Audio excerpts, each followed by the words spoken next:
What's up, guys? This is Oakley, and I'm going to be playing as the Lusitani. My opponent is going to be Indypride playing as the Bowie. So I am going to play a whole series of battles against Indy. We had a great kind of evening where we played a lot of back and forth. So Indy is a great player. He's on YouTube. Check him out for sure, and he's a good player. So last battle I beat him, and in this battle we're going to do another sort of barbarian-esque battle. So he recommended I take the Lusitani in a previous talk we'd had, so I decided I would try and field them, and he's going to be playing as the Bowie, or the, yeah. So let's go over the builds real quick. So the core of my force is going to be made up of these veteran shield warriors, 2 of them there, and then Lusitani nobles, who are very, very strong units, another veteran shield warrior there. Plugging in the gaps are going to be Iberian skirmishers, and then Lusitani nobles on either side. So pretty hefty infantry corps in the center, although I'm spread thin. And then these guys here to be able to deal death to his own troops as they push in the center. And then I have a lot of Scutari cav actually, so 3 in the center, and then 2 of these Lusitani swordswomen just holding in the back for reinforcements. And then I have 2 flanking positions, Lusitani swordsmen with Balearic slingers and copied on the other side. Let's go ahead and watch this engagement. And he is going to decide to send 2 cav units. Obviously, that's going to beat 1 swords spear unit. So I'm going to try and do everything I can to get some early strikes against his cav. Already these guys are starting to rake up, a couple kills and a couple hits here and there. And this is heavy horse, so I was hoping to be able to catch these guys.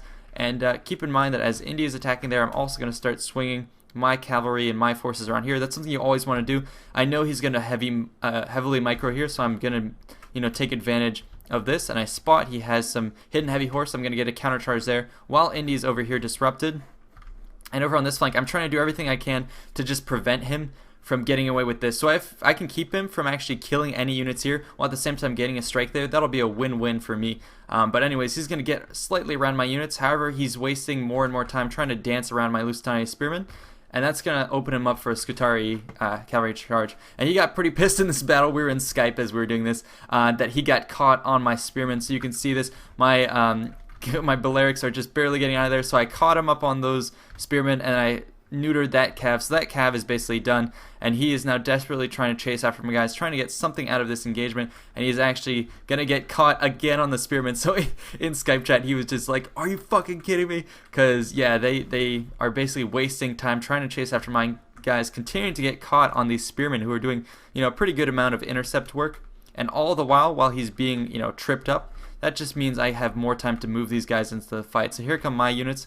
So I would say this heavy horse unit is going to get killed because my Scutari were able to get a counter charge and they're engaged with Lusitani spearmen. So that in and of itself is a good exchange. I'm going to lose the Balearic slingers, but I'm going to be able to isolate 2 of his cav, which is going to give me an advantage on this flank. And as I said, I was microing over on this side because I knew Indy would be distracted. And that's where I got a decisive charge with Scutari cav on his heavy horse. His heavy horse, I believe, are better units. They're kind of the same. Yeah, but anyways, he's going to pull out of that fight. He realized that it was not a position he could hold, especially with the support I had. And I'm going to push forward and try and bait his main army. But yeah, over on this flank, he's going to try and disengage with his heavy horse before taking too many losses. So, what is that? 20 there and about 15 here. So, exchanging a decent amount of troops for 1 Balearic slinger, maybe it's okay. I mean, it's better than keeping them committed in this fight because he was absolutely going to lose this. So it's a good move to actually pull them out. And he's going to see if he can, pull as many of my guys away from this fight as possible as he starts to drive through the center. I'm not going to allow him to pull away from this position here. I'm going to keep chasing his heavy horse. And in the retreat, these guys are going to lose a lot of men. So you can see them precipitously dropping. And my Scutari cavalry are going to do a lot of kills. Let's go ahead and put this on cinematic mode. Oh, that's weird. Huh. Anyways, yeah, I'm starting to get a lot of damage on his forces, and he's going to start and try and countercharge with his spearmen, and I'm going to decide this is the point where I'm going to disengage, and it's just in time for his heavy horse to break, and I have my own Balearic slingers in the distance targeting his unit. So he's going to push forward in the center, and what I'm going to decide to do is just completely pull back. I have these guys on group, and you can see how the group orders are getting really messed up, so I am having to redeploy these guys individually. But anyways, what you want to do in this position is I haven't quite secured the flanks yet, and I'm not in a good position. So what you should do is actually pull back and allow your units here, for instance, to get additional kills. And just pull back, and then what I'm going to do is I'm actually going to leave some of my skirmishers. You can see how I'm pulling back with my forces. And I'm leaving some of these skirmishers to basically hold and cover the back of my force, absorb some of his charges, and then get some early shots off. So that's how I recommend doing these sort of falling back and kiting tactics. and anything I can do to just start picking apart these Bowie troops. These guys are heavy forces, and so I need to score as much health damage as possible, and hopefully, you know, soak up some of the charges. So now I'm going to start reforming my line. I feel like I'm more comfortable on the flanks. I've been able to wrap up this position. Over here, my Lusitani Spearmen are going to shield wall up. Balearics are going to pull back. Indy is not going to take the bait, but I'm going to be able to countercharge and pull a lot of his guys into this front, and also have some cav in the back. Over on this side, I'm continuing to pull back my Iberians. You can see how they soaked up an entire volley. I would better soak those guys up with the Iberian skirmishers than my more valuable Lusitani nobles. So I'm going to get a countercharge and really try and pin up as many of his forces as possible. With my thin lines, I'm able to bunch up a lot of his units. So 3 units here, all going to be engaged on just one force. That's exactly what I need. And now I have additional cav in the back, so he's trying to ward off against that. And my own skirmishers are now going to be able to, you know, get additional strikes on him. And then now, look at this. This is very important to when you're playing these battles.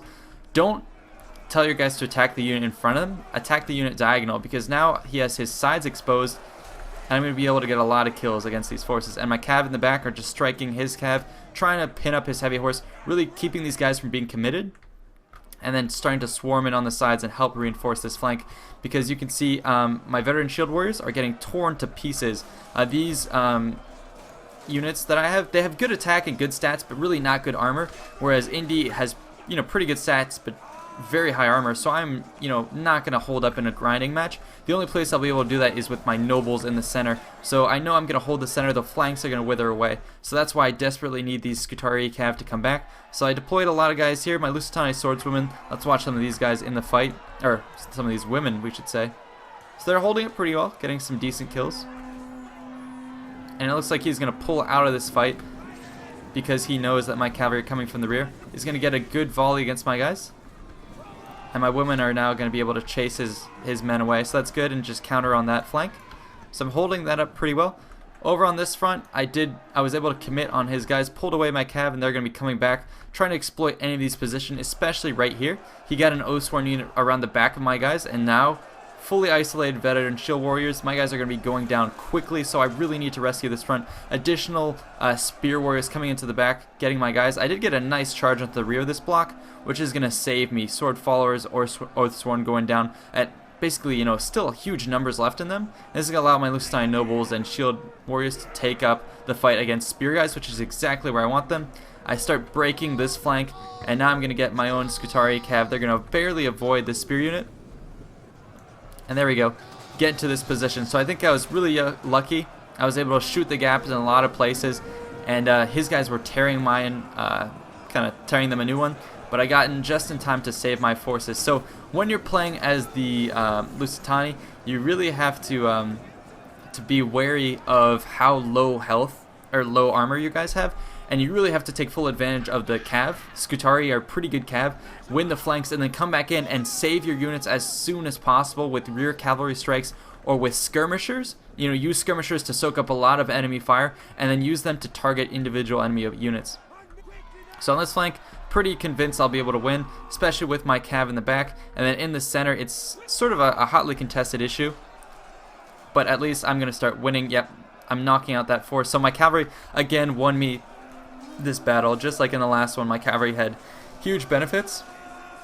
So this is how I was able to counter the heavy armor and stats of the Bowie, or the Bowie eye, however you want to pronounce it. And now we get to see a little bit of the cool cinematics. So the Oathsworn are pretty tanky units. I definitely want to be able to take these guys out, but also my nobles are themselves pretty tanky units. So now Indy is going to start collapsing, and there we go, that's the end of the battle. So here is my build that you can see. So I think it played pretty effectively, and I didn't have quite as many cav as I did last time. I only had 3, but you can see how they were still pretty effective. My own Balearics that I had on the flanks getting a good amount of kills, and even these Iberian skirmishers who are pretty, you know, weak, cheap units, because I had them initially to get early volleys, retreated, and then attacked units from the side. I would say they more than likely paid for themselves. Spearmen getting a good amount of kills. Lusitani nobles are particularly where you're going to get a lot of your kills. And even the swordswomen, wow, 147, really doing a good job. And Bowie, Indypride's force, he went for a more heavily armored core, and then the heavy horse, I think he wasted two of these units trying to go after my Balearics on one flank, and I was able to catch them. I would say that's mostly owed to the fact that my Spearmen were able to really delay them as much as possible. And then his center core would have just destroyed me had I not won the flank, so I was lucky enough that he didn't bring too many cav. I think Indy probably should have brought one or two more cheap units, because I had a lot of cheap units I could get the surround on him. But yeah, he wouldn't have known that I was going, I could have gone more heavy or whatever. But I think the build I went is something I would definitely recommend. So we'll have more of these battles as we go forward. Indypride is going to start to make a comeback in this series, but so far it's going to be myself. I'm 2 up, and basically he's lost at both of the 2 battles. But we're going to have more of these, and we'll see how that series goes. So see you guys next time.